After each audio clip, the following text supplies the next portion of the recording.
சிலருக்கு நாணயங்கள் சேகரிக்கும் பழக்கம் இருக்கும். சிலருக்கு தபால் தலை சேகரிப்பு மற்றும் சிலருக்கு பழம்பெரும் கலைப்பொருட்கள் சேகரிப்பு போன்ற பழக்கங்கள் இருப்பதை பார்த்திருக்கிறோம்.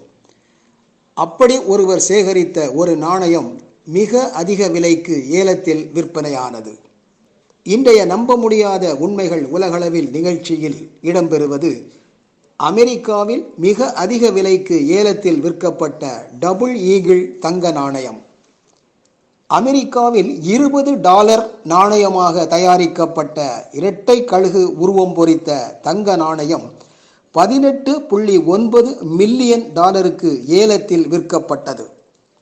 இது ஒரு நம்ப முடியாத உண்மையாகும்.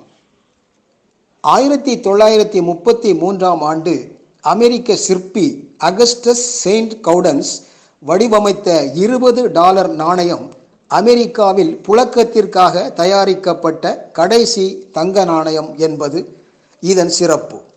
ஆனால் அப்போதைய ஜனாதிபதி ரூஸ்வெல்ட் அமெரிக்காவை தங்க தர நிலையிலிருந்து விலக்கி கொண்டதால் இந்த நாணயம் வெளியிடப்படவில்லை. இந்த தங்க நாணயத்தில் ஒருபுறம் இரட்டை கழுகு உருவமும் மறுபுறம் லிபர்டி முன்னோக்கி செல்லும் வடிவமைப்பும் கொண்டதாகும். இந்த நாணயத்தின் எடை 33.431 கிராம் ஆகும். இந்த நாணயத்தின் விட்டம் 34.1 மில்லி மீட்டர் ஆகும். 1944ஆம் ஆண்டு எகிப்து மன்னர் ஃபாரூக் இதை வாங்கினார். நீண்ட சட்ட போராட்டத்திற்கு பிறகு 2001ஆம் ஆண்டு நாணயத்தை ஏலத்தில் சட்டபூர்வமாக விற்கலாம் என அமெரிக்காவில் தீர்மானிக்கப்பட்டது. ஷூ வடிவமைப்பாளரும் சேகரிப்பாளருமான ஸ்டூவர்ட் வெய்ட்ஸ்மேன் என்பவர் 2002ஆம் ஆண்டு உலக சாதனை விலையாக இந்த நாணயத்தை $7.6 மில்லியன் விலைக்கு வாங்கினார்.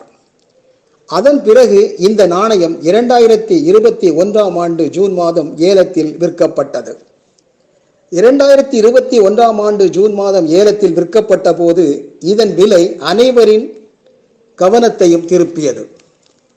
2021ஆம் ஆண்டு மார்ச் மாதம் இதற்கான ஏலம் அறிவிக்கப்பட்ட போது இந்த நாணயம் $10 மில்லியன் முதல் $15 மில்லியன் வரை விலை போகும் என்று எதிர்பார்க்கப்பட்டது.